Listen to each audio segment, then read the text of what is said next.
real quick, I got a special announcement for you guys. Right now, we're running a special promotion over on poodlecfb.com. If you use code WINTER with a capital W, you will receive 40% off the annual deal, which basically locks you in from now and the majority of CFB 26. It's one of the fastest growing communities, so you definitely want to get in now so you'll be locked in for next year. And if you want to stick to the monthly plan, we're running 20% off on the monthly if you use code WINTER2025 with a capital W. So make sure to check it out. The codes and links will be down below in the description and in the comments. Hey, what's going on, everybody? It's Poodle back with another CFB 25 video. In today's video, I'm going to go over a pretty cool method that allows you to cross-train players and get really cool stats by doing so. So guys, before we get into the video, as always, if you haven't already, check out poodlecfb.com. We're still running the special limited time code in honor of hitting 300 active members, and if we keep growing, I'll keep the code going. So thank you guys so much. If you use code WINTER, you do get $40 off the annual plan, and if you use code WINTER2025, you do get 20% off the monthly plan. If you sign up now, you lock yourself in for CFB 25 and basically all of CFB 26, so you don't want to miss it. You'll be part of the best, fastest growing community, info sharing, Dynasty, franchise, geniuses, all together in one place to start off CFB 26. You'll basically be cheating in your Dynasty. No one will be able to out recruit or out team build you. And also, guys, we have our spreadsheets over there, especially the one that goes over fast, slow buckets and all of that. That way you can see when you're cross training, like I'm gonna show you in this video, the best ways to do it, because you can see what grows quickly. But let's get into it. So I'm gonna give you guys a few basic examples to show you how this works, and then kind of give you guys some like food for thought on how you could utilize it in your Dynasty. So let's go over to your position changes, right? And again, this works. You could do it pretty much whenever, but I like to only do position changes during position change week. I like to see what archetype they're going to avoid breaking a player. But one instance of this, and if you guys didn't already, go watch my video from, I believe it was last Friday. I made a video going over how to change a running back's archetype, how to kind of cross train them and do a few things for abilities. It's kind of the same thing, except you're doing it for ratings and not as much abilities, and specific ratings is what I really mean here. So let's look at our middle linebacker right now. See this guy? Right now, he can switch him to a few different spots. So let's look at his stats. Let's just say, and I'm going to use a basic example here. Let's say his catching wasn't that good. Like, his catching's only 64, and he's dropping a lot of passes for you. Again, this is probably not what you're focusing on, but he's dropping a lot of passes, and you want him to actually improve his catch rating because you want him to be better at that. And he's a low overall currently, right? And let's say you're not going to start him. You can actually move him to wide receiver for the season and at deep threat, and you can notice that you can actually cross-train players and get what you need and then bring them back later. This is more useful when you do it at position stats that actually really matter, but let me just show you how this would work. So Antoine Horner, I believe that was our linebacker right here. Let's go on him and let's look at his stats real quick, and you'll notice that as it stands, right, his catch rating is still 64, everything's still there. He's a 36 overall.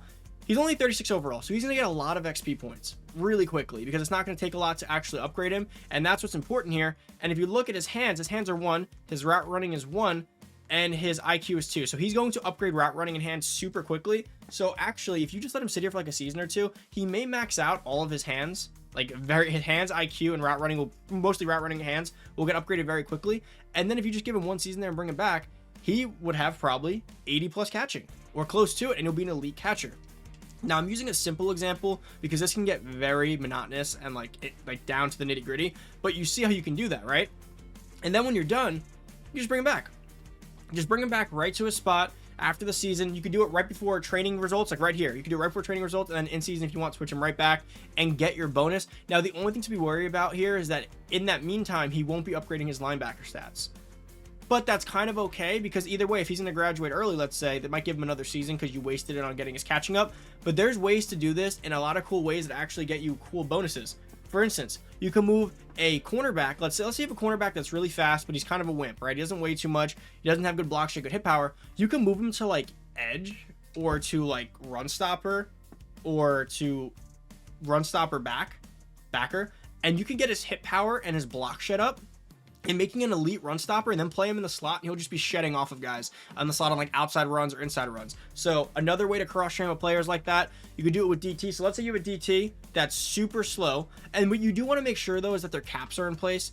So if you have a guy that's already capped out, that's what you definitely want to be checking out when doing this.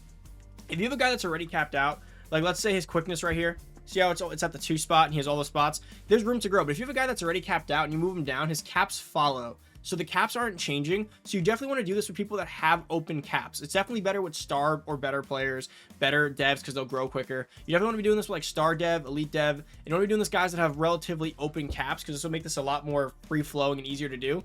But for a guy like this, let's say he only has 64 speed, he's a D tackle and you're tired of it, you can switch him to a position like deep threat wide receiver, or switch him to a spot like halfback and try to cross train for speed, or even just change a direction, another good way to do it. And you want to be doing this across your board. One thing that people love to do in this instance is you'll get a blocking tight end, and you want to, and they can get up to like 90 to 99 overall, but it takes some time and they're not really good to use. So you kind of just let them sit there. What you can actually do is, or just in general, even with your vertical tight end, right? Let's say trade as green. The problem with trade as green, of course, you can't mess with current day players, but for the most part, but let's say trade as green, his blocking right now is all the way open, but he's already almost capped at an 81. You can move him to left tackle, move him to left tackle for the season, and you can do this with blocking tight ends as well. You can move him to left tackle, and then you can move him back later. So let me just show you what that looks like when you move a player over to a different position. With this trade as green, you can move him to left tackle, or any of them, left tackle, right tackle. But for the sake of this, let's just go, we can go guard, left tackle, whatever, and we move him over. And then when you go to left guard and you click on him, you'll notice that now the way his caps look, I hate when it does that, by the way. That's always my biggest pet peeve, is when I go too fast and it does that. Trade as green, 51 overall. Let's go look at his caps. His blocking right here, pass blocking is a 1, his run blocking is a 1, his power is a 7. But his run blocking, pass blocking, he's a 51 overall. He's going to get this and his IQ maxed out a lot. And then when you move him back over to tight end, even if he's a blocking tight end, it doesn't really matter because the abilities are all kind of garbage anyways. You'll have an elite blocking tight end and his overall will be a lot higher. There's 2 reasons why this is so important, this method and what you're doing. First and foremost, your player will be better. You'll get a lot better stuff. Second, you can manipulate archetypes, like I said, as well, and try to do this in a way where you get the archetype you want and the abilities. But even more importantly, getting a 99 overall team. If you're striving for that 96 99 overall team, this is how you do it. Because instead of having a tight end that's an 81 capped overall, 84 capped overall, he'll likely be a 90 because his blocking will be so elite, and blocking plays a large role in a tight end's overall. And that's what's super important here. So that's definitely great. You could do that, and you can do it for 1 season. You don't have to be too long. Or alternatively, another thing people do, if you want an elite tight end, you could just take one of your backup blockers. Like right here, let's say this Williams guy. You have Adams. Williams is playing backup. He's never going to go in. You can move him over to tight end, and he's likely an elite blocker. And also, he'll unlock all the abilities, because the ability threshold for tight ends to get great abilities as a blocker is basically what the threshold is for tackles to begin with, right? So it's like they're already hitting thresholds. So look at tight end blocking. You can move them over there, and you'll notice you can cross train them there. You can get some speed, get some catching, and then you have a pretty good athletic tackle. But more so, you don't have an elite tight end blocker with all these abilities. So if you don't want to cross train your tight end like a vertical threat, you could just do this. But what I like about it is trade as green is fast. So what's cool about it, he has an 87 speed, so you're going to end up with a blocking tight end that's actually fast. Because here's my current problem. I love blocking tight ends. I love having them in on the run. But my problem is when you're stacking the box and I want to call a quick play action, or I want to sneak you with like a tight end seam because I know you're going to blitz your safety, I'll do it with the blocking tight end. They drop the ball. They're so slow. You can gain back up to them. With trade as green, I can keep him in on all downs. Now he could block for me just like Rock could, or just like an extra tackle could.